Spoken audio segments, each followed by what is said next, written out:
You see, the brother just mentioned a point about the missionaries, the Christian missionaries that work on the many islands, and that they take advantage of the poor situation in sub-Saharan Africa. They go to the villages, they give them money or food, and they say, well, at the same time, you have to accept Jesus is God. And they will say, yes, we accept Jesus is God.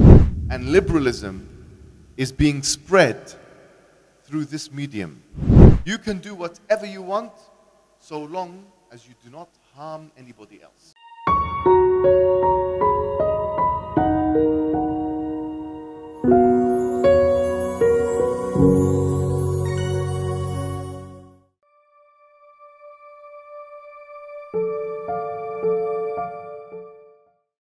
Assalamu alaikum wa rahmatullahi wa barakatuh. الحمد لله نحمده ونستعينه ونستغفره ونتوكل عليه واشهد ان لا اله الا الله وحده لا شريك له واشهد ان محمدا عبده ورسوله وبعد. You see, the brother just mentioned a point about the missionaries, the Christian missionaries that work on the many islands, and that they take advantage of the poor situation of some of the Indonesian Muslims. And this is something they do also in Africa, by the way. In sub-Saharan Africa, they go to the villages, they give them money or food, and they say, well, at the same time, you have to accept Jesus is God. And they will say, yes, we accept Jesus is God, or whatever they want, because they are starving and they are hungry. So this is a way that it's a desperate thing the missionaries are doing. They are manipulating the people. But let me be honest with you. Christianity is like a wave. Christianity is like a small wave. But there is a new religion now of the West, and it's no longer Christianity. It is liberalism. And that one is like a tsunami. So Christianity is like a small wave, and liberalism is like a big tsunami. And the truth is, what the brother was talking about before, the LGBTQ movement, the feminist movement, all of these things, the transgender movement, all of that is an offshoot, really, of liberalism. It can only exist because of liberalism. So if there is a snake, the head of the snake is liberalism. If you look at it statistically, yes? In most of the countries of the West, Christianity is going down now. For example, I live in the United Kingdom, yes? In the United Kingdom, now Christianity is a minority religion. It is 40%. 20 years ago, it was 75%, which means in 20 years, it's gone down by like 35%. This is a massive. Look at the United States of America. Look at Scandinavian countries, the European countries. Christianity everywhere is going down. Every single place. So, it is a mistake to think that the big threat to the Muslims is Christianity. It is a threat. But it is a secondary or tertiary threat. The enemy is in your house. It is your phone. The phone that you give to your children, the iPad, the television. And liberalism is being spread through this medium. Before, this country was colonized by a small country called Holland for hundreds of years. Small country. Look, Indonesia is a big country, millions of people, this and that. And a small country, small European country colonized it for hundreds of years. It's Holland. Now, the new colonial threat, it is not a small country, but it is a small idea. The idea of liberalism.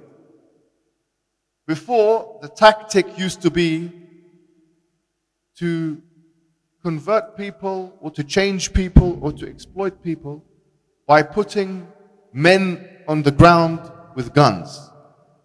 Now it's a new strategy, it's a new tactic. And the strategy and the tactic is to let them think they're free. To make them believe, deceive them It's a new way. Convince them. Let them watch a movie. For example, everybody watches American movies. Everybody. I know in Indonesia you watch South Korean. For some reason, it's very popular, but South Korea itself is colonized. So this is a problem because it's a double colonization. Because they themselves, they've taken the disease like a COVID and now give it to you. Same thing, liberalism is coming through South Korea as the auxiliary.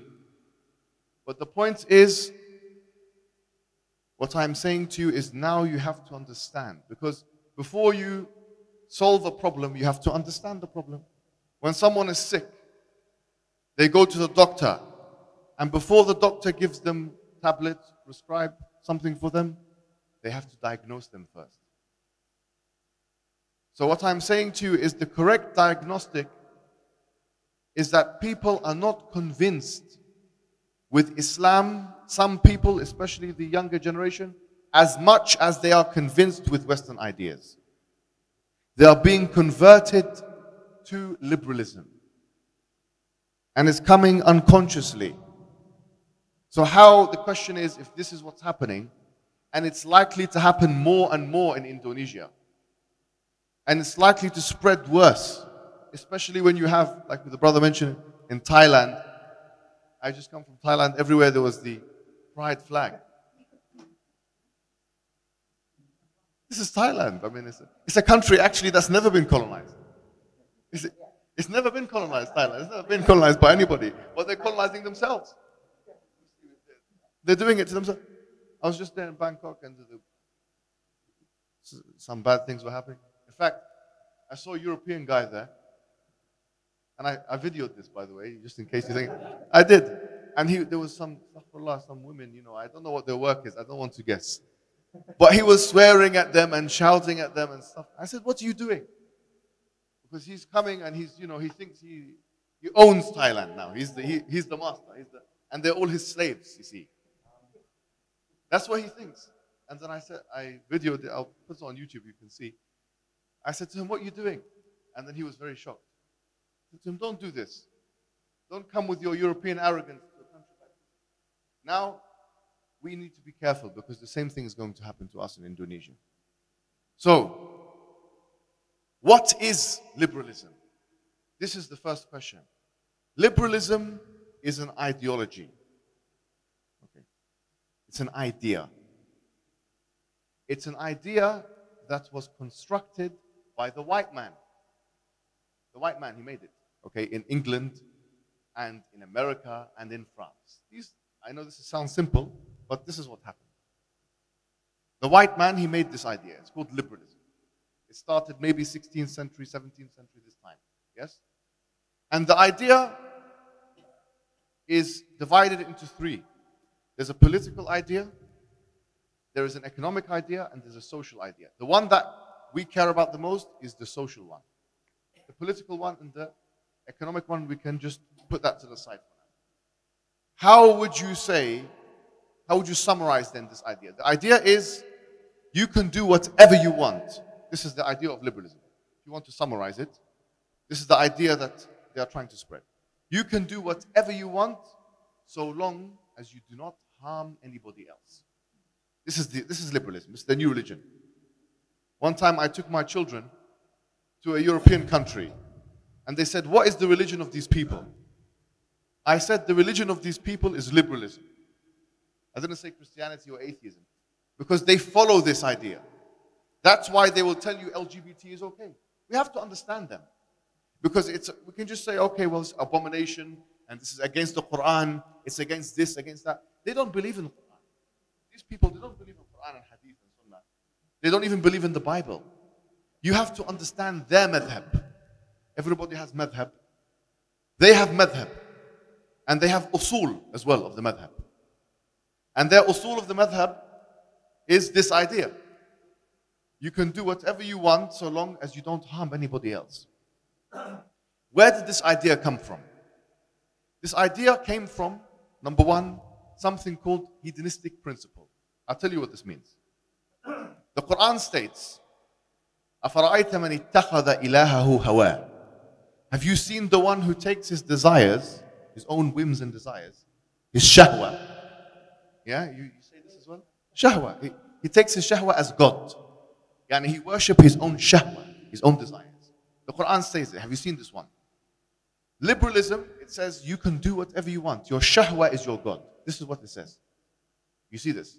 The sanam, the new idol is your shahwa. Your idol is your desires. Yes? You can do whatever.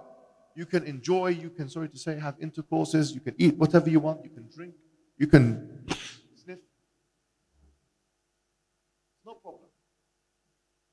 There's no problem. So long as you don't harm somebody else. And I'm going to give you a very crude example. And please forgive me for this example. Very crude example. But there's this one guy called John Stuart Mill. He was seen as the big figure, like the prophet for them of liberalism, social liberalism. His teacher was a man called Jeremy Bentham. Okay? And he said, listen, he didn't believe in the harm principle. He didn't believe, he said, you just do whatever you want. It's okay, just enjoy. So long as so many people enjoy themselves. This is the beginning. So somebody said to him, sorry to say, what about one man? Okay, many men, sorry, many different men. And they get one woman, okay? And they assault her sexually, sorry to say, like each one of them.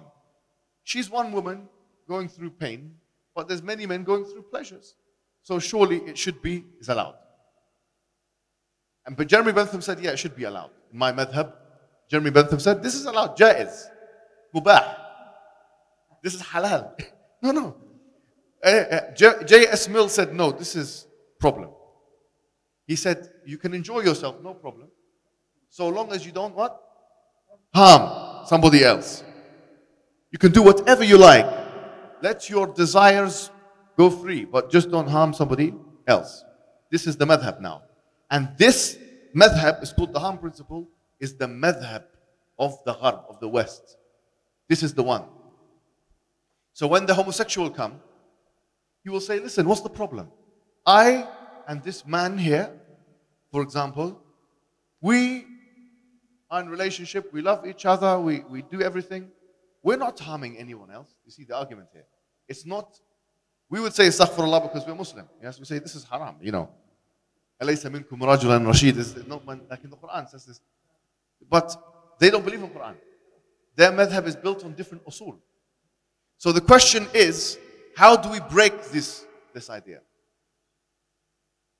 How do we break this idea? Before, in the past, Imam al-Ghazali, rahimahullah ta'ala, he wrote a book called Tahafut al-Falasifa, which is the incoherence of the philosophers.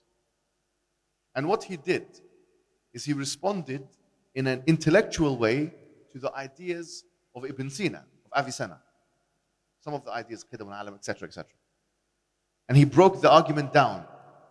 We have to do the same thing today with liberalism. So the first thing we say is, okay, your usul is that you can do whatever you want so long as you don't harm anyone else. What is the proof of this? Now let me explain what I mean by this. The Quran states, قُلْ هَاتُوا بُرْهَانَكُمْ إِن كُنْتُمْ صَادِقِينَ. Bring your evidences if you're truthful. Now they say something is good. Something is good manners. Something is good behavior. Something is right. If it means that you can not harm anyone else and you can do what you want. I say, what is the evidence that that's what constitutes goodness? Now you might think it's a very easy question, a trivial question. But believe me, no one has been able to answer this simple question. John Stuart Mill, like I said before, the prophet of liberalism, social liberalism, he tried to answer this question. And he said that if something is desirable, then it should be done. But he went into what you call circular reasoning. It's dull, it's illogical, it's begging the question. So which means he did not have any evidence for what he believes.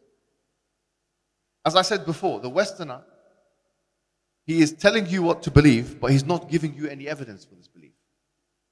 The Muslim, his belief is the following. He says, look, if Muhammad sallallahu alayhi wasallam is truly a true prophet, and if Allah exists and He spoke to Muhammad sallallahu alaihi wasallam, then everything the Quran says and the Hadith says is true. It is the right way of living. And the Quran says, قُلْ فَأْتُوا بِكِتَابٍ وَأَهْدَى مِنْهُمَا أَتَّبِعْهُ إِن كُنْتُمْ صَادِقِينَ. It says, bring a book that is more in guidance than the Quran and the Torah, and I will follow it. What am I trying to say? I'm trying to say, so long as we can prove God exists and the Prophet is a true Prophet, two things we must prove. Okay? So long as we can prove those two things, everything that comes from Quran and Sunnah is correct. Like if you go to a doctor and you tell them your symptoms, why, and they give you medicine. Why do you take this medicine? Because you trust the doctor. You trust the authority of the doctor. He has authority. So he's studied medicine, he's done this and this and that. So I trust his authority.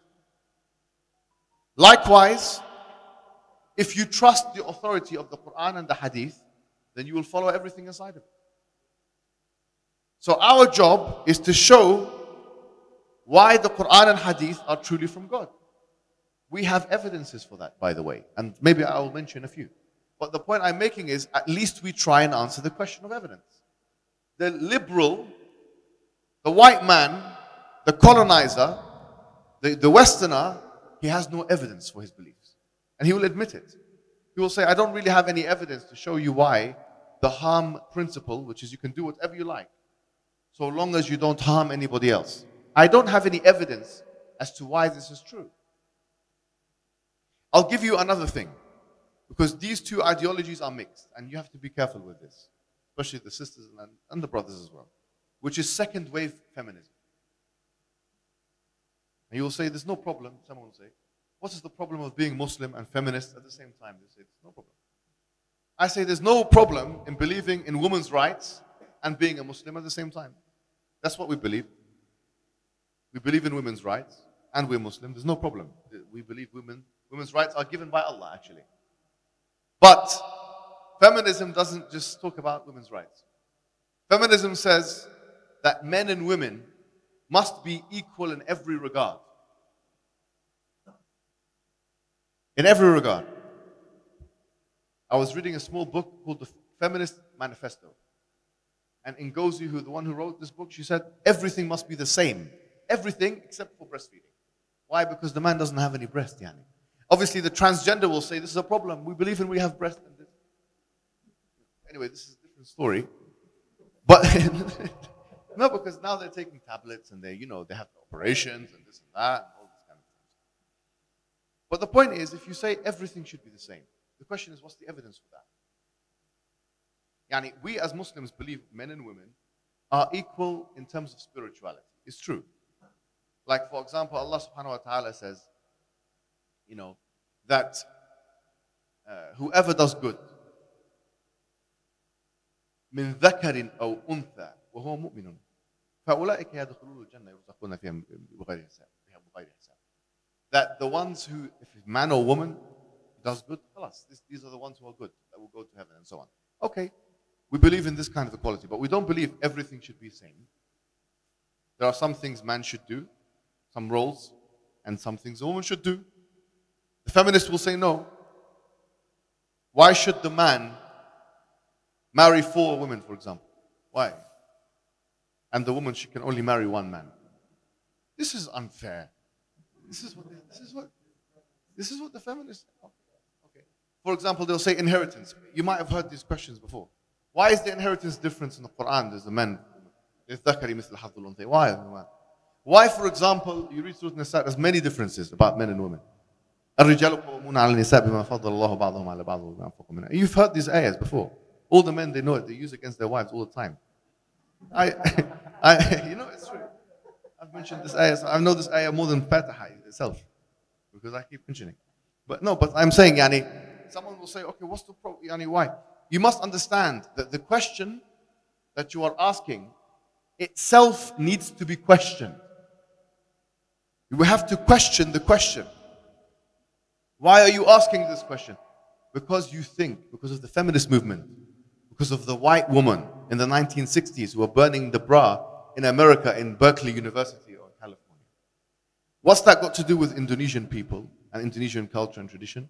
Remember, they're transporting these ideas to you, just like they transported liberalism. Now they're transporting feminism, and it's a mix of liberalism and feminism. It's a cocktail. Liberal feminism. It is. This is the new religion. And then you will say, why is the Quran is against this, for example? The question we ask them is, قُلْ هَاتُوا بُرْهَانَكُمْ. Because what you are saying is, different things should be treated the same. Yani, men and women are different. The feminist is saying, despite the differences, yani, man has differences, they should be treated, everyone should be treated the same in every case. We say it's not the normal thing to say, is it? It's not very normal to say this. Because, for example, there are things which women have, which men don't have. For example, women can give birth. I'm giving a very simple example, right? I know the transgenders will say, well, actually this and actually, put them to the side for now. I'm saying, should we treat men and women the same? When the woman is pregnant, for example, should she have some rights that the men... We say, yes, you should have some rights that the woman doesn't have, man doesn't have. Okay, so what else? I tell you what else. Men are physically stronger than women, on average.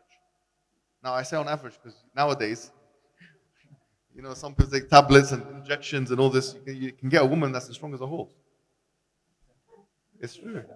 I've seen them myself, unfortunately. I have. But what I'm saying to you is this. If you look now, in America, in New York, they had the fire, you know, the firefighters, the one who put out the fire, yes? And they have an obstacle course they have to do before they enter this profession. They wanted to make it 50-50 women-men ratio, okay? But women are slower than men. If you look at the Olympics, you will see that the numbers of 100-meter sprint much faster for men. Actually, it's much faster for black men as well than white men. It's another thing. That's another question. But anyway. So they tried to change it, manipulate it. So now they want to bring more women inside. They make the obstacle course, instead of like say 10 minutes, they make it 12 minutes. So we can have more women inside the firefighting profession. Okay. So now when you have burning building, everyone burning, screaming, burning, this. Now you have a woman that's going to be up and save the people 2 minutes later. Already the children are dead. Imagine a feminist inside. She's screaming for help. She's a feminist. She says, I need help now. And there's no men on that day. It's only women. So she would beg for a man to come and help her. She would beg for it. She said, why do I need a slower woman when I can have a faster man? So what I'm saying is that when women can do something better than a man, this is something we should allow the woman to do. Breastfeeding, childcaring, lots of things. I know it sounds like trivial. Whenever we mention these examples, look at these examples he's giving. No, but these are very powerful things a woman can do. Huh? But when a man can do something better than a woman, they let him do it. So Islam says we treat different things in a different way. And feminism says, no, we treat different things in the same way. So we say, قُلْ هَاتُوا بُرْهَانَكُمْ. Tell me why we should treat the different things in the same way. This is your choice now, or your prerogative, to tell us why we should treat the different things. So feminism and liberalism, both of them are lacking evidence. Remember we said before, it used to be small countries colonizing big countries like Indonesia. Now we have small ideas trying to colonize big countries. And they are small ideas. They're small. They're weak. They don't even... If you watch some of the feminist debates, they're the most embarrassing debates ever. Because there's no arguments presented. What can they say? Think about it. So feminism and Islam in this way are not compatible. This is the reason why people leave Islam, become murtad. Because they say, why Islam, it doesn't have the same values for men and women in every case. In their mind, they've already been colonized. And they've put on the glasses of the white man or the white woman. You see how they have the fake Quran over there that the Sheikh was showing? Okay. When you have different colored glasses, you see the world in different colors. Yeah? If I was wearing a pink glasses, okay, that I would have taken from the Thailand, the LGBT people, take the pink glasses. Okay? I will see the world pink. It doesn't mean the world is actually pink. It just means I'm wearing pink glasses. So if you wear the feminist glasses and you read the Quran, you'll think everything is pink, everything is either you're going to try and impose something on the Quran, or you're going to reject the Quran because it's going against your lenses. So we have to take off the glasses of the colonizer. This is the new colonialism. This is the tidal wave. This is the tsunami that's going to... A tsunami did hit Indonesia. But we suppose that those people who have been killed in that tsunami, those hundreds of thousands, inshallah, shaheed of some sort. Inshallah. Because there is a hadith, actually, I'm sure you know it, about the one who dies from gharq, the one who drowned. But the more dangerous tsunami is the tsunami of ideology. Because if someone is infected by that one, they don't die shaheed, they die kafir. This is more dangerous. It's better to die in a tsunami, a real tsunami, than to die in the colonial tsunami. It's better. So, what I want to present to you quickly before we end is we said this is the new colonialism. We as Muslims have our own way of proving our religion. I can't go through all of it now because I want to make it into an interactive session. But suffice it for me to say that every part of our shahada we can prove with evidence. For example, the idea that God exists. I will give you just one or two things at each level. Very simple thing. Very simple thing. For example, God exists. How we prove God exists, there's many ways, but I'll show you just one easy way.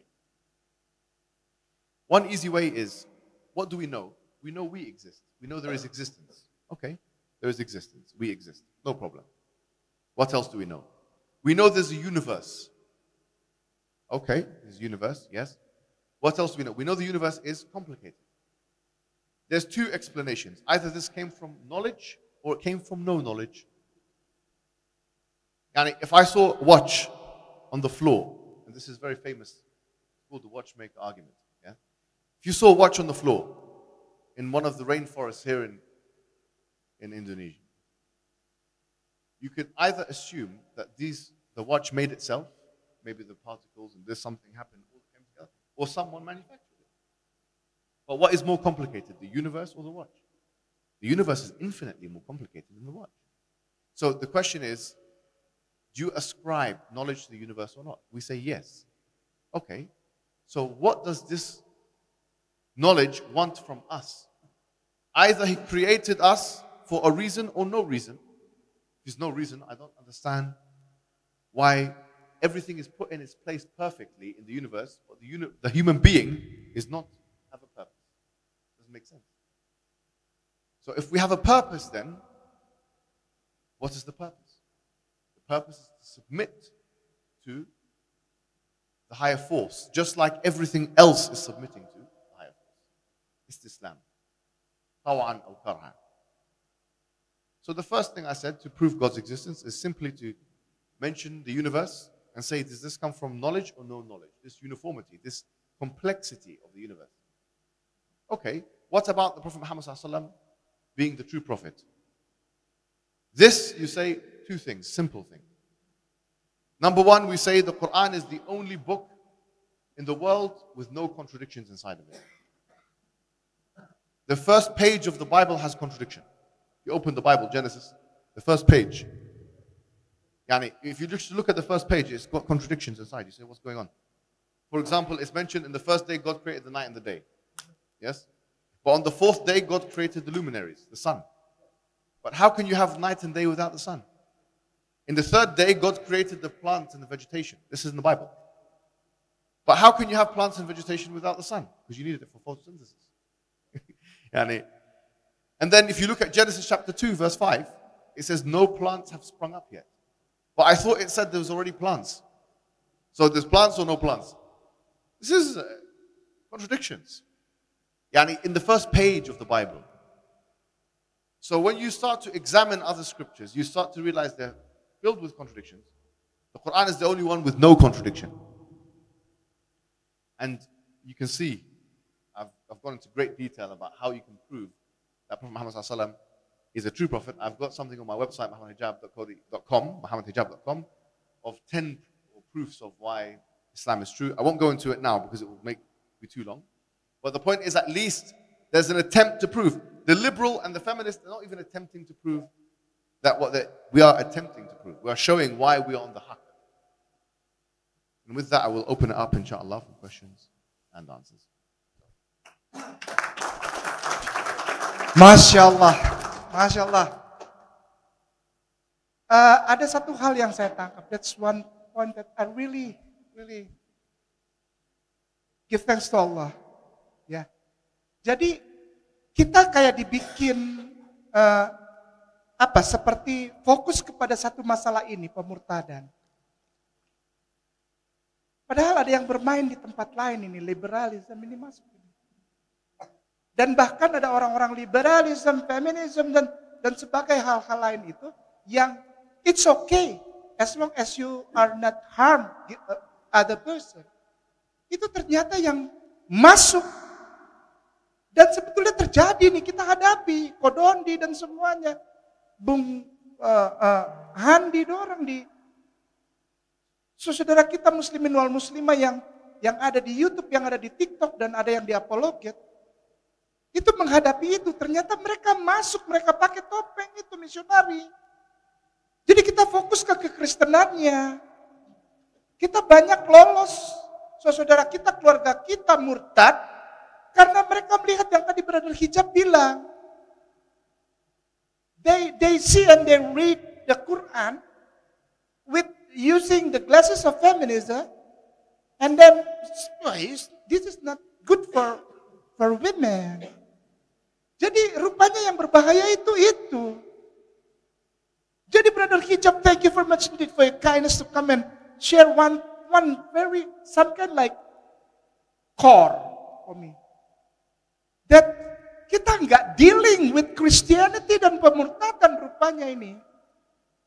Itu cuma cover, tahu nggak sih? Kita dibikin sibuk cari tahu tentang Hebrew, Mendaveri, Brit, ya, Todarab. Kita jadi kayak kita sibuk untuk NRK, Hologos, Prostontean, Hologos, Logos. Udahlah kita main logo aja. Kita dibikin sibuk gitu tuh, ya. Udah gitu kita dibikin sibuk untuk defend. Ketika kita debat sama teman-temannya bom, kan repot. Nggak ada harganya itu ternyata. Wah, Brother Hijab luar biasa, itu langsung tung gitu kayak listrik ke kepala saya.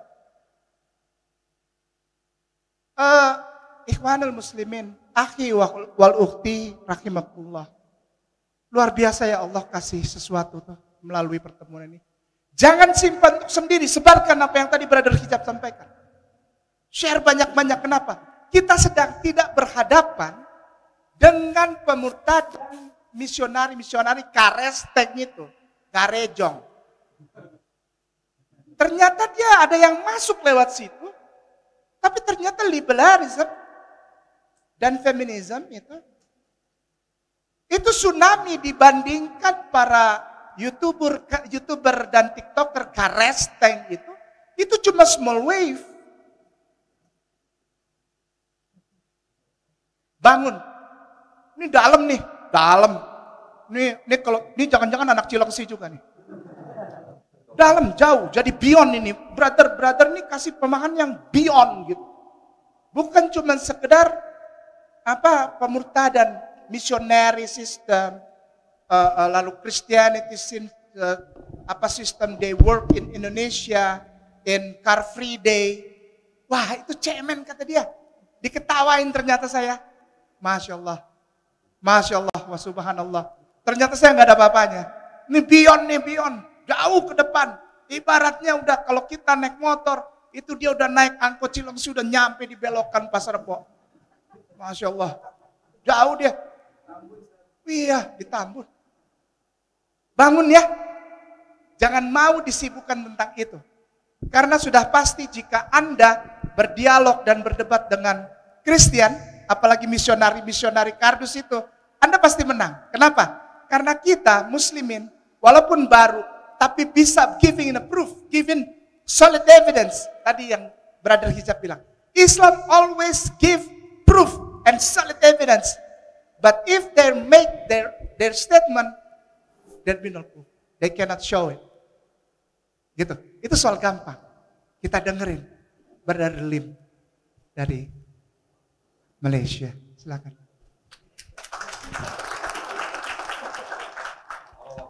Nak dengar dalam bahasa Melayu ke nak dengar dalam bahasa English?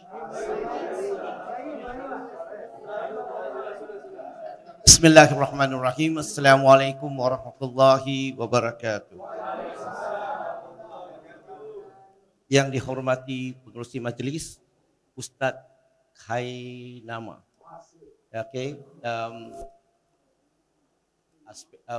Respected speaker, I use the word Sheikh Mohammed Hijab, and my teacher, my respected teacher here, I call him Dato' Abu Didat.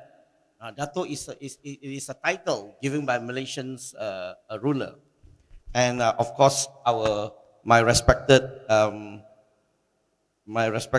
Bapak Sedianto Santosa, and of course to all the brothers and sisters, Assalamualaikum warahmatullahi wabarakatuh.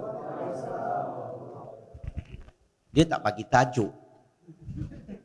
Saya ulas sajalah, ikut tajuk ni, okey ke? Okey, dia begini. Bila sebut tentang Islam, cara hidup kan? Betul ke? Sebenarnya perkataan Islam sendiri cukup untuk kita yakinkan ini agama yang benar. Tak perlu bincang lain. Perkataan Islam saja. Saya ringkaskan. Apa maksud Islam? Maknanya. Siapa yang bisa bagi? Okey. So, pendek kata, Islam maksudnya menyerah diri sepenuhnya secara sukarela kepada Allah Subhanahu Wa Taala. Betul tak? Agama lain dia menyerah diri sepenuhnya kepada siapa? Ya, kepada makhluknya, kepada ciptaannya. Maka disitulah kita sudah bisa bezakan kebenaran dan kebatilan. Yang kedua, yang saya ringkaskan ya. Yang kedua, kalau kita baca surah Al-Maidah, surah kelima ayat nombor 3, yang bermaksud Allah sebut Allah telah menyempurnakan agama kamu. I have perfected your religion and I completed my favor upon you and making Islam as a way of life. Jadikan Islam sebagai cara hidup. Datuk sebut tadi tentang surah Al-Imran surah ketiga ayat 19. Maksud ayat tadi tu, agama dalam sisi Allah hanya Islam. Surah Al-Imran surah ketiga ayat 85 Allah sebut tentang kalau kamu nak pilih selain pada Islam, tak boleh diterima. Apa maksud tak boleh diterima? Sebab agama lain kan tadi kita sebut tadi, menyerah diri kepada ciptaan Allah. Kita menyerah diri kepada Allah. Maka kita boleh bezakan jelas. Daripada nama agama sendiri pun, bukan datang kepada Nabi Muhammad SAW, tetapi datang kepada Allah Subhanahu Wa Taala. Tapi nama-nama agama, saya tak tahu sesuai tak saya cakap di sini. Sesuai ke? Contohnya agama Kristian contohnya. Okey? Perkataan Kristian tu datang pada mana? Dia datang pada gelarannya Christ kan? Betul? Christ datang pada mana? Datang pada bahasa Yunani, Greek kan? Dia panggil Christos. Asalnya perkataan tu apa? Asal perkataan tu adalah Messiah. Itu gelarannya. Gelarannya. Senang cerita, kalau sebelum Nabi Isa AS datang ke muka bumi ini, ada tak gelaran ini? Tak ada. So, macam mana mungkin ada wujudnya agama Kristian? Ini saya ringkaskan saja. Betul? Kalau agama benar, dia memang agama tu bukan saja wujud zaman Nabi Isa AS, dia sepatutnya mula daripada Adam AS. Maka kita dapat lihat gambaran dengan jelas. Okey, saya ringkaskan lagi satu. Tak ada masa nak bagi contoh lain. Kalau kita letak kitab-kitab agama dunia kat meja, letak semua kitab agama dunia, Quran. Nama-nama lain boleh bisa sebut ke? Bisa. Okey, kalau letak Bible, kita letak Tripitaka, kitab agama Buddha, kita letak. Satu lagi saya tak nak sebut sebab orang sangat sensitif tentang nama tu. Dia start dengan H punya. Pandai-pandailah. Okey? Now, kalau kita letak kitab-kitab agama dunia kat meja, kalau kamu nak tahu mana satu kitab daripada pencipta, daripada Allah Subhanahu Wa Taala, kalau dia dapat memenuhi 7 syarat ini, dia daripada Allah. Kalau dia tak dapat memenuhi syarat ini, dia tak mungkin boleh jadi kalam Allah. Dia akan jadi kalam manusia. Contoh. Yang pertama, saya letak kitab semua kan? Dan saya nak tanya, soalan pertama adalah original. Asli. Asli? Ya. Quran kita ada asli tak? Ada. Aha. Yang kedua, Bible ada asli tak?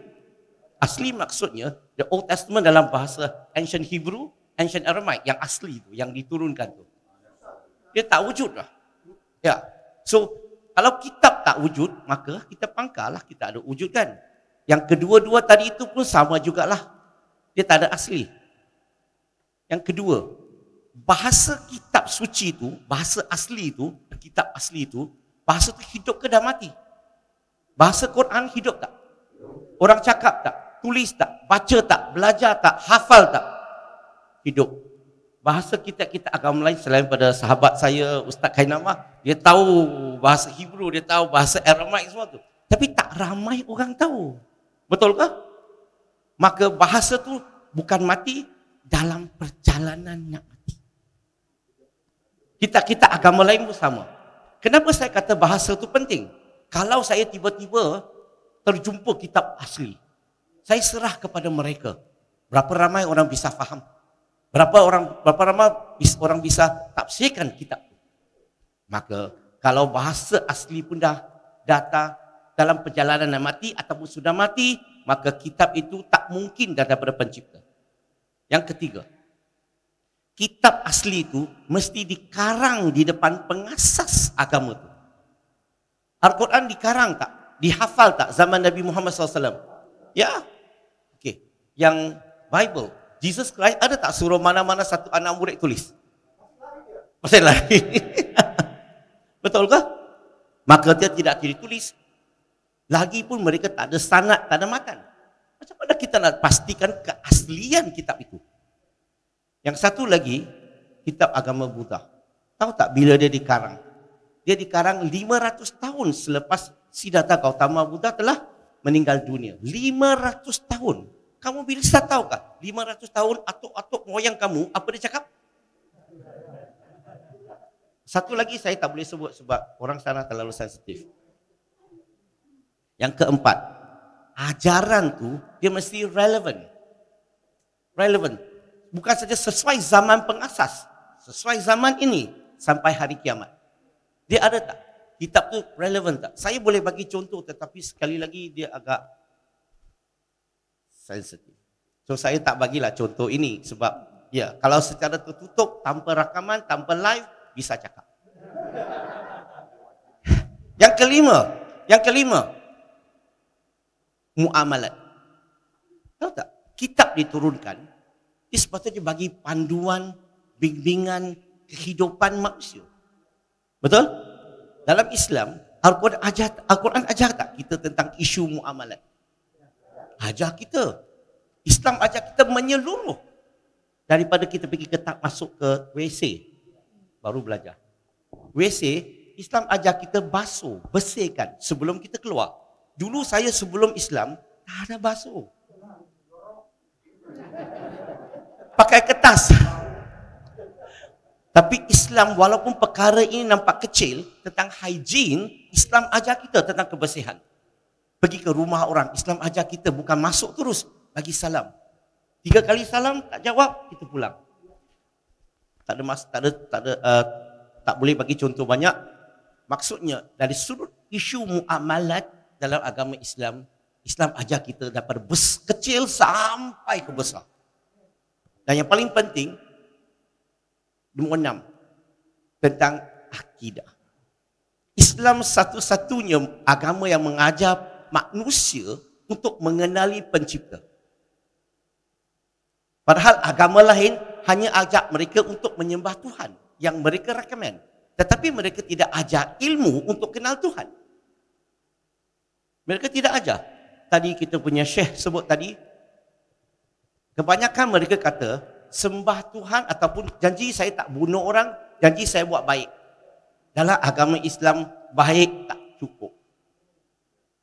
Baik kena datang dengan perkataan betul. Baik kalau tak betul, tak bagus. Baik dan betul kena bergerak seiring. Kenal tak Robin Hood?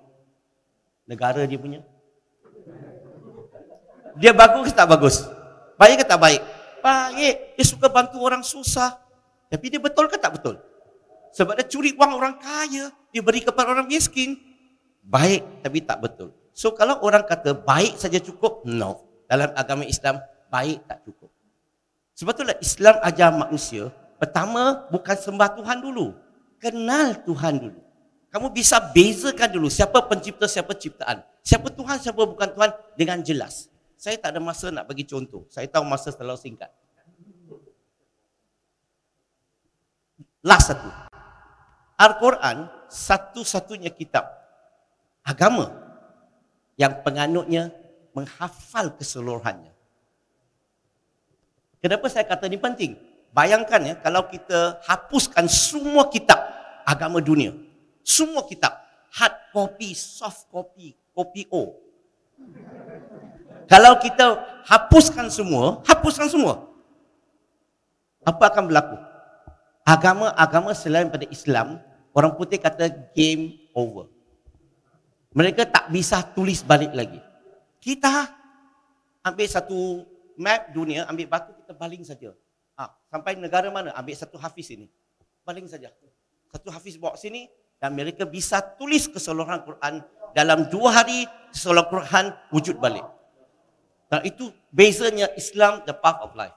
Saya rasa cukup setakat ini perkongsian saya. Wallahu a'lam. Syukran katsira, Brother Lim. Saya sangat berterima kasih jika ada 1-2 menit dari Brother Fadli. 1-2 menit saja Ustaz. Okey, bismillah, alhamdulillah. Assalamualaikum warahmatullahi wabarakatuh. Wah, saya jadi segan sebab banyak guru-guru yang ada di depan saya ya, masya-Allah. Dan saya mungkin nambah sikit saja, tapi saya mungkin dakwah saya itu agak beda sedikit. Saya lebih kepada dakwah di luar negara secaranya. Saya bukan orang Indonesia ya, jadi kalau saya cakap Indonesia tersalah sikit, mohon maaf ya. Okey, boleh? Bisa? Okey, sip. Okey. So kalau kita lihatlah, kalau apa yang tadi Hijab sebutkan ya, dia kata di barat itu Kristianiti itu seperti sudah pupus ya, ataupun sudah mau mati, game over ya. Dan kita lihat juga banyak gereja yang sudah ditutup, malah ada yang jadi masjid, ada yang jadi diskotek. Betul? Ya? Ada ya? Jadi kalau kita lihat pula, kebangkitan Kristianiti itu mungkin lebih banyak di timur. Antaranya seperti yang saya pergi bersama Brother Lim ya, sangat sekali aktif di mana? K-pop. Tahu tak? Di Korea. Sangat aktif sekali. Dan bila kita jalan di kota-kotanya kan, yang kita lihat misionerinya lagi edarkan di Salah. Kayak seperti di Cafe Day ya. Di sini ya. Di sini ada tak orang Islam kita yang buat street dakwah di Cafe Day, ada? Belum ada ya? Akan ada ya insya-Allah. Akan ada ya insya-Allah. Akan ada ya. Kalau mereka itu buat Cafe Day sebar di Salah, kita harus lebih kuat kan? Benar enggak? Banyak volunteer enggak di sini? Ada ya insya-Allah ya. Ya, insya-Allah Ustaz kain nama teraju ya pertama ya. Okey insya-Allah. Jadi kalau kita lihat begitulah di Korea contohnya. Dan kalau kita tengok pula di contohnya di Filipina. Filipina mereka itu jadi rebutan ya jemaahnya. Makanya gereja ini maukan kamu itu ikut kami. Gereja kami. Satu lagi mau gereja ini ikut dia. Kalau kamu tahu, kalaulah saya ambil denominasinya ya, di Filipina ada berapa banyak kalau tahu? Kristennya. Saya enggak mau tanya Ustaz Dewa ya sebab istrinya orang Filipina.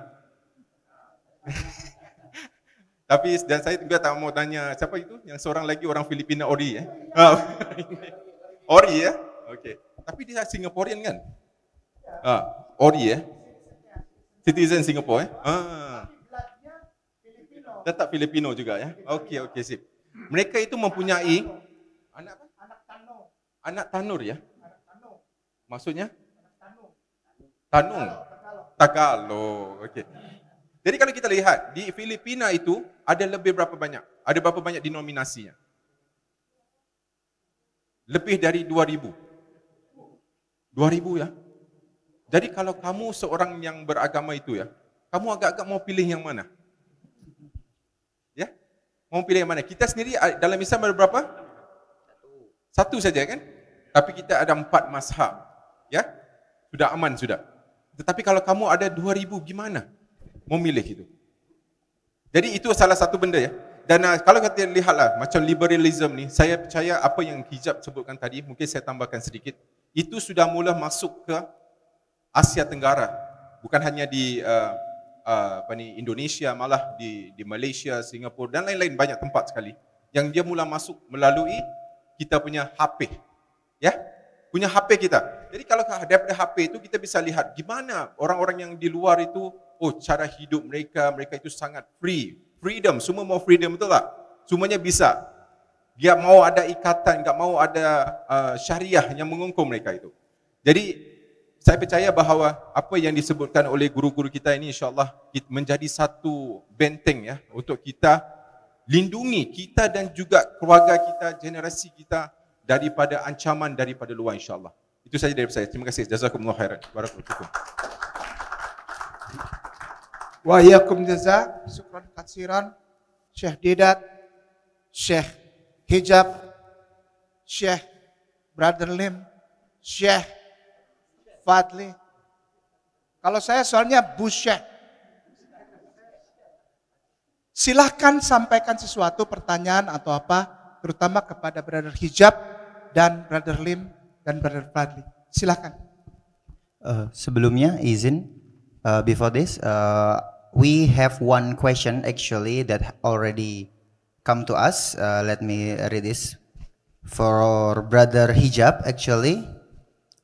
The question is, if all religion taught us about compassion and good thing, why must Islam then? And why there are people who follow and known as a preacher still trespassing their own rules? Maybe this is because in Indonesia actually there are news that a preacher as Ustad or Kiai, they did some terrible things and horrible things that it was a sin. Why? So this is the question from a brother that he didn't want to mention his name. Yeah, maybe he follows so many news in Indonesia or maybe in other place, and he gave this question. Okay, that was for Brother Hijab. On the first question, because there's two questions there. On the first question, the question was, if it's about compassion, why does it have to be Islam? No one said that the only thing that needs to be in effect is compassion. Compassion is one virtue, is one good thing. But compassion without justice is oppression. You know, justice is a prerequisite for compassion. You see, so many people are talking about mercy, but you have to be just to be merciful. And Islam is the only religion which tells you how to be both just and both merciful at the same time. And that's why in Islam, the word dhulm in the Arabic language, which I think is the same maybe in Bahasa, zulm, right? It actually means وَضْعُ الشَّيْء فِي غَيْرِ مَكَانِهِ الصَّحِيحِ, putting something in the wrong place. For example, if I put this chair on top of the table here, it's the wrong place for this chair to go. You know, if I maybe turn this thing upside down like that, this is inappropriate thing. So Islam puts everything in the right place. See, so we have to prove that, and we prove that through showing that the Prophet Muhammad ﷺ is a true prophet, that the Quran is a true word of God. No other religion can prove it like this. Once we show that the Quran is the truth and the Prophet Muhammad ﷺ is haqq, then we would follow that everything that the Prophet ﷺ says is from God, and therefore it is justice, it's adl, and it's also rahmah. So that's the first thing. In regards to your second question about, well, some preachers, do bad sins.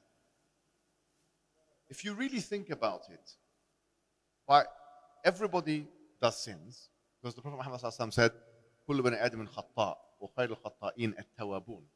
That everybody makes mistakes, and the best ones who make mistakes are the ones who repent. And if you really think about it more, a sin is a kind of hypocrisy, actually. If you really think about it, all of us are doing acts of hypocrisy every time we sin, because we believe in something, but we do the opposite of it. You see, everyone does that. Now, if you're a preacher or a sheikh or an imam or something, the bar is much higher. That's why when people call me sheikh, I say, no, not interested in this. Not interested in that one.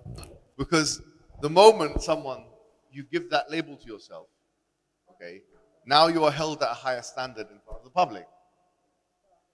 And the truth is, at least if you are an imam or a preacher or something, you have to at least avert the kabair. This is the truth. Because Allah says in the Quran, وَالَّذِينَ يَجْتَنِبُونَ كَبَائِرَ الْإِثْمِ وَالْفَوَاحِشَ إِلَّا اللَّمَمْ. There's two verses. One says, وَإِذَا مَا غَضِبُهُمْ يَغْفِرُونَ. There's another verse. But it means that the ones who keep away from the major sins, except for the minor sins. So, and Allah says in the Quran, لِمَا تَقُولُونَ مَا لَا تَفْعَلُونَ. Why do you say that which you don't do?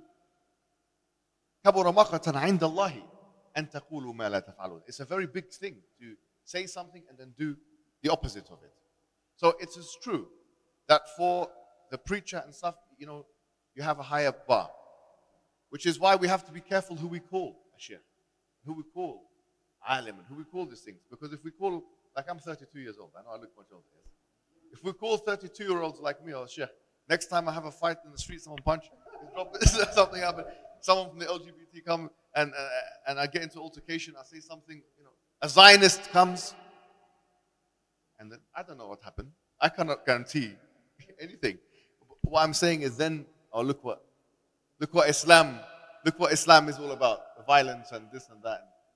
So we have to be careful as a community who we consider to be a sheikh.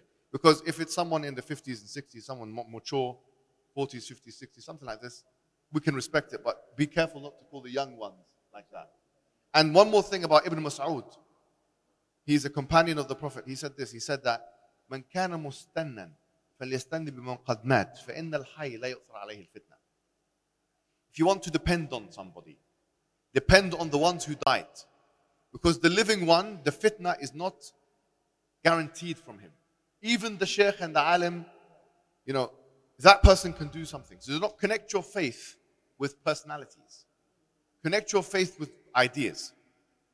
Idea of Islam, of the figures of the past, of the prophets and the Sahaba and the companions and the great imams of the past. So this is how I would deal with the situation.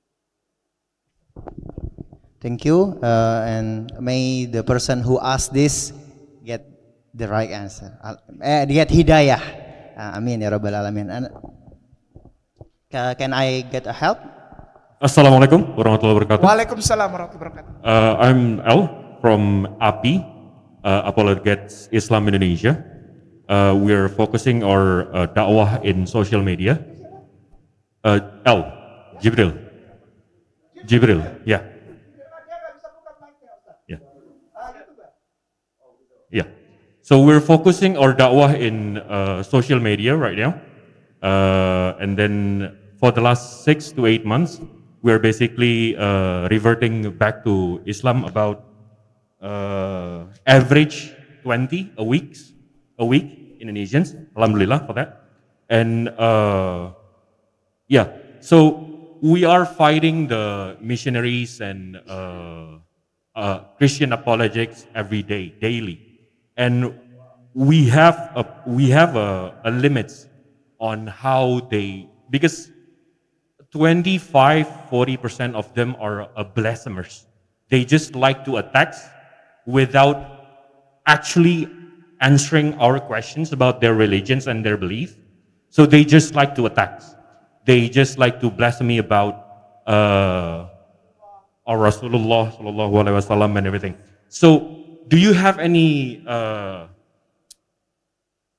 like opinion or advice to us? Because right now, API, we have about 2,300 members, and we have about 30 to 40 apologets, and daily and hourly, we have about 4 to 5 rooms each.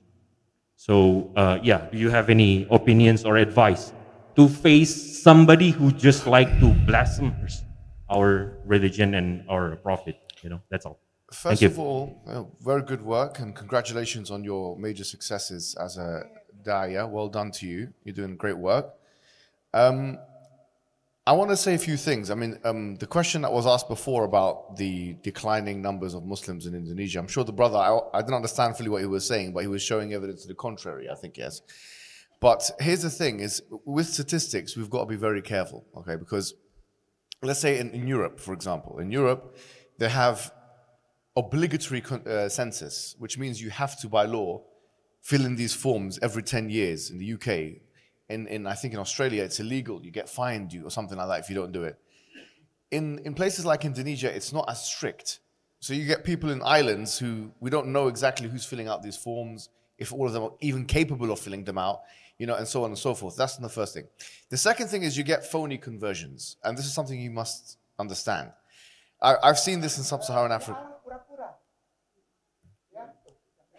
Yeah, so a phony conversion is when, say, for example, a person in absolute poverty, someone very poor, he just wants to eat food, yes? Now, because him and his family are so hungry, these missionaries are saying, listen, we'll provide food for you, but you have to believe in Jesus Christ. Or they may say that, here's the food, also here's Jesus Christ. You have to believe him. That kind of thing.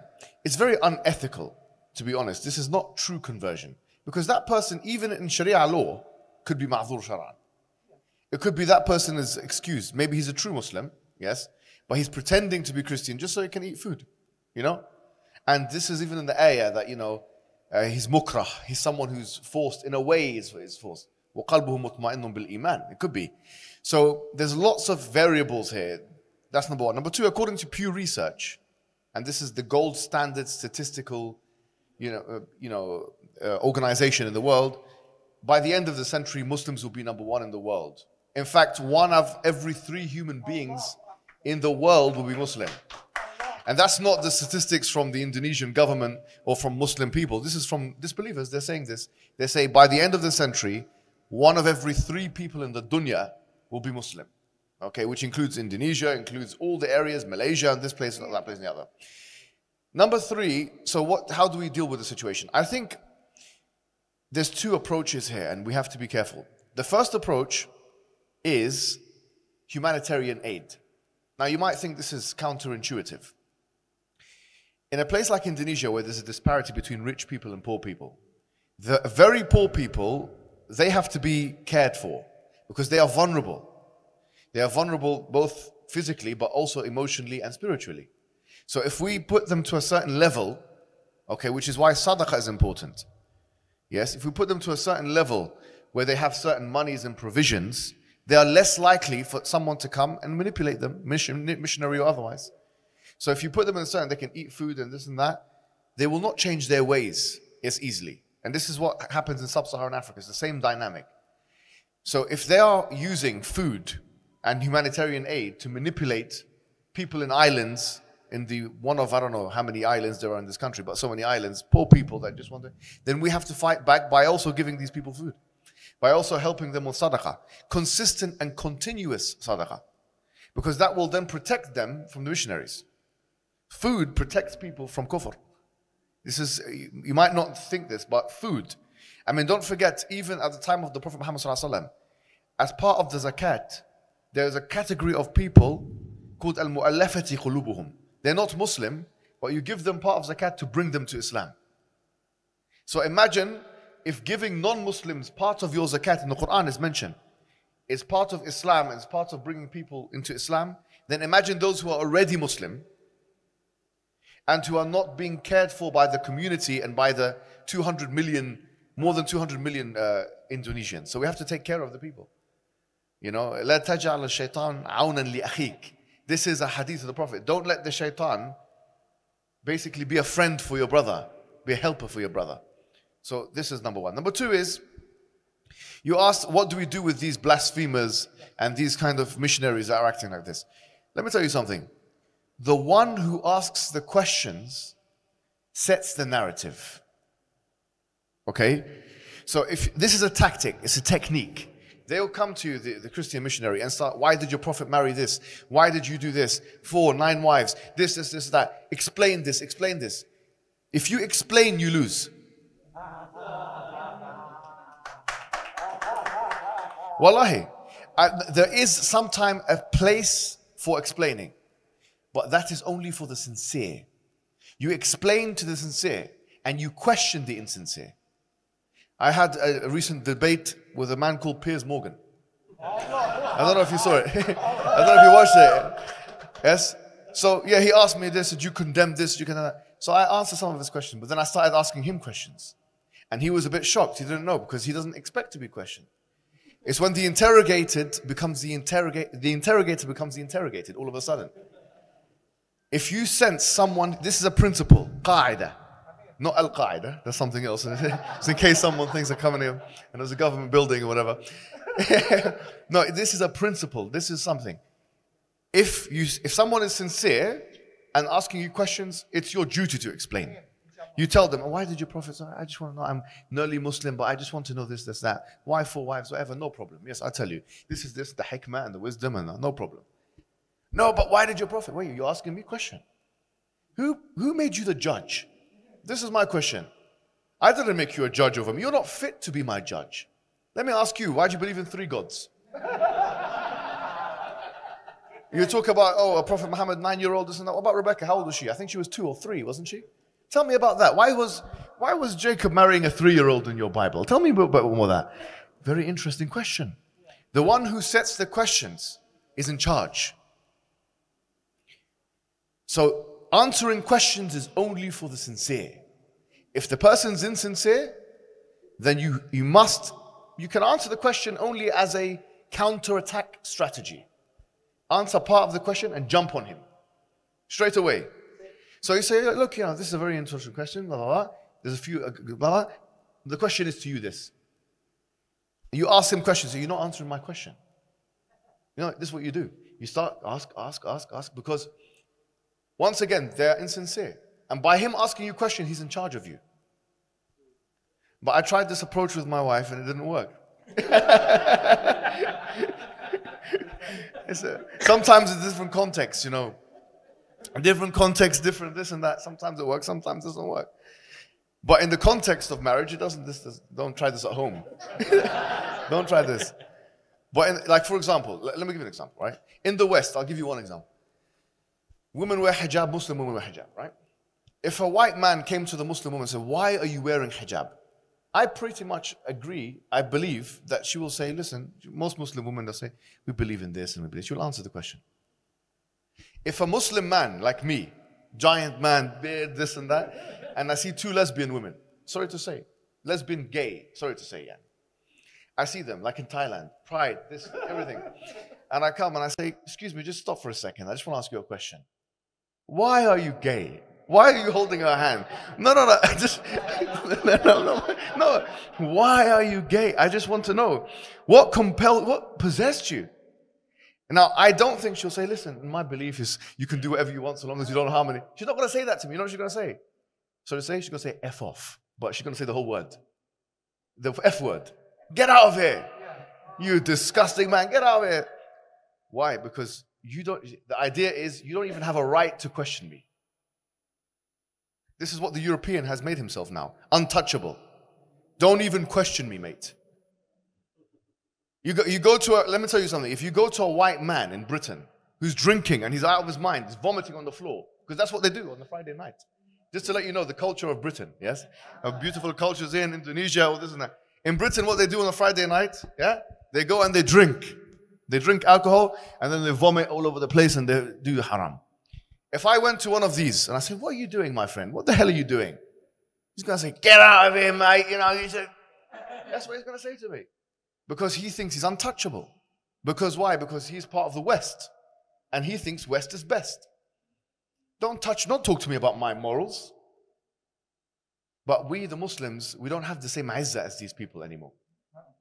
We have to have more izzah than that. If you get someone with a, pink Mohican and walking very proud to be gay and holding the hands.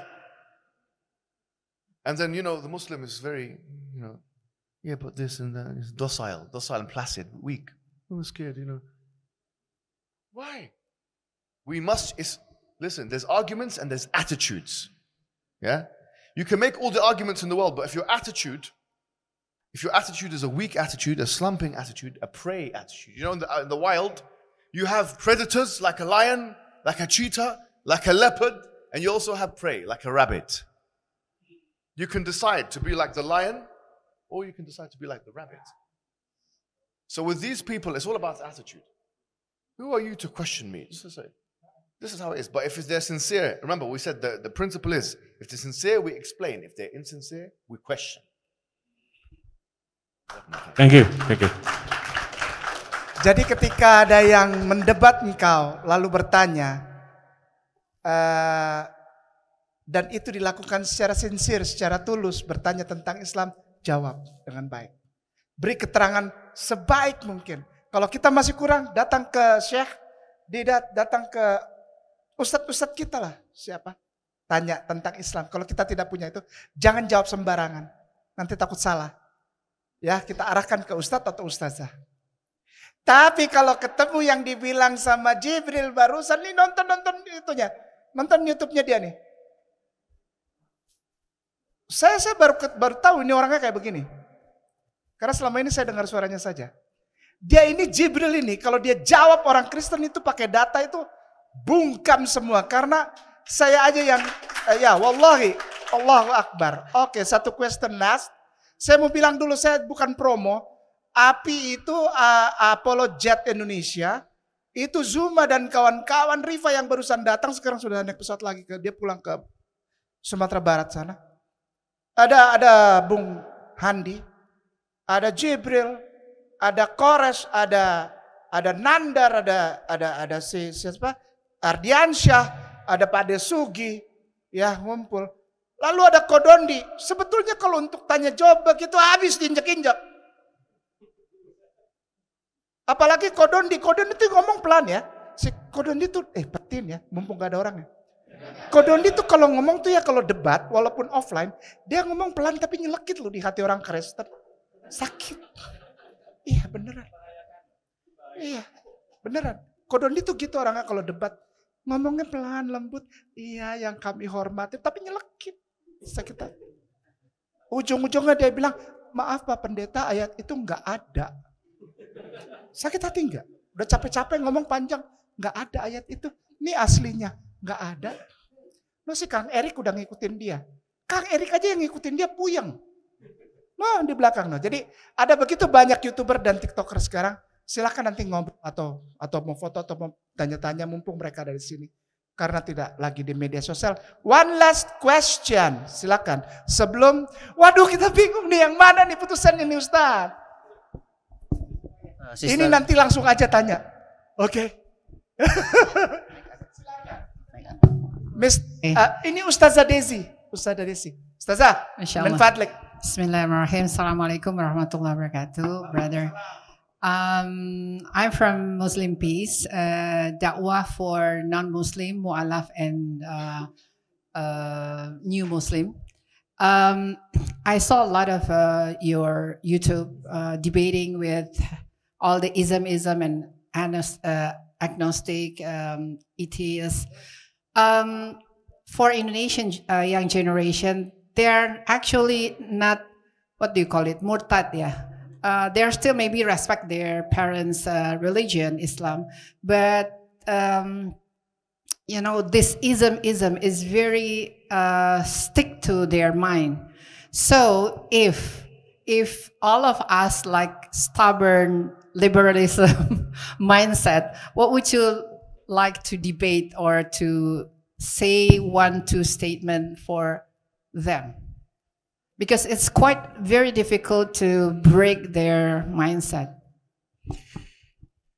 What I would say to younger generations in this country of Indonesia who are adopting liberal mindsets or feminist mindsets or Western mindsets is that you have chosen voluntarily to be a slave. You have chosen voluntarily to colonize yourself. You have chosen to subjugate and subordinate yourself, to put a boot over your head. And someone in your position is not in a position to tell the rest of the population how they should think or how should they be. You're not in a position to dictate, because a slave cannot tell the free people what to do. You are a slave. This is what I would say. You just have to admit this. You are chained. You are impressed by the white man. You are impressed by white man's ideas. You are impressed by John Locke and Thomas Hobbes and John Stuart Mill. You are impressed by Betty Friedan and Simone de Beauvoir. You are impressed by Jermaine Gray. You are impressed by their ideas. You are impressed by Hollywood, and you are impressed by the white man and their culture. You are impressed. You are in awe. And the fact that you are impressed has caused you to want to copy a people who don't even care about you. I would say to the people, look at what's happening now in Palestine. Because what is happening now in Palestine is that we have 40,000 people who have been killed by the Israeli forces. We have seen in Rafah, these people being killed en masse, incinerated and destroyed. Innocent people, civilian people, they've been killed. Now, let me ask you a question. If you, the Indonesian liberal or the Indonesian feminist, or whatever it may be, if you were killed, do you think the white man would care about you? Do you think the Westerner would care about you? Because do you think, for the most part, they are caring about what's happening in Palestine? Yes, some of them are good and have come on the streets and have shown, but for the most part, they live their lives normally. Whether you are Muslim, traditional, wear the hijab and do this, or a feminist, they don't care about it. It's none of their business. They don't care about you. So you're trying to win over a people who don't care whether you're dead or alive. You're trying to appease a people who, if they saw you, as they did, dead 250,000 of you, wouldn't even offer a decent amount of aid. You are trying to appease a people who are insatiable. They're insatiable. They don't get full from hedonism and desires. The people who will care about you the most, and we all know this, is your family, is your people, is the Indonesian people, is your country people, are the Muslim people. That's what we know for sure. So what we say to them is, come back home to your family. Come back home to your family. Do not subjugate yourself to any more embarrassment and humiliation and subjugation and slavery to the white man. We've had enough colonialism in Indonesia. Hundreds of years. We don't need any more, and nor will we have the Indonesian people who have now become impressed with the white man trying to force it upon us. That's what I would say to them. Jazakumullah khairan. Allahu Akbar. Iya, saya rasa demikian. Kami kembalikan kepada Ustadz Reno. Terima kasih banyak.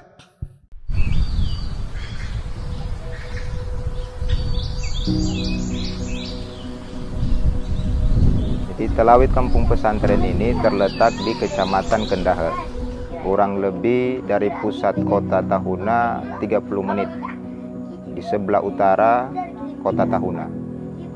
Dan 100% di Kampung Telawit ini Muslim. Sehingga itulah kenapa sampai dijadikan Telawit Kampung Pesantren, karena 100% Muslim. Setelah dijadikan Telawit ini kampung pesantren, minat anak-anak, bapak-bapak, ibu-ibu, mualaf-mualafah untuk mendalami Islam, dan salah satunya untuk mengetahui huruf hijaiyah lewat Quran dan Quran itu sangat meningkat. Sehingga sangat penting Al-Quran untuk diberikan kepada anak-anak dan juga bapak-bapak yang ada di Telawit kampung pesantren.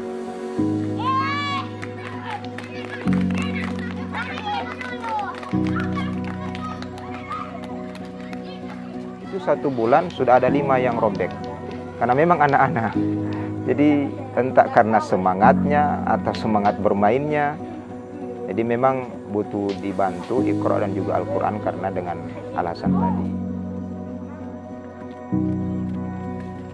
Jadi harapan kami ke depan dari Badan Wakaf Al-Quran bisa memberikan Al-Quran kembali untuk taman pengajian di Talawid Kampung Pesantren.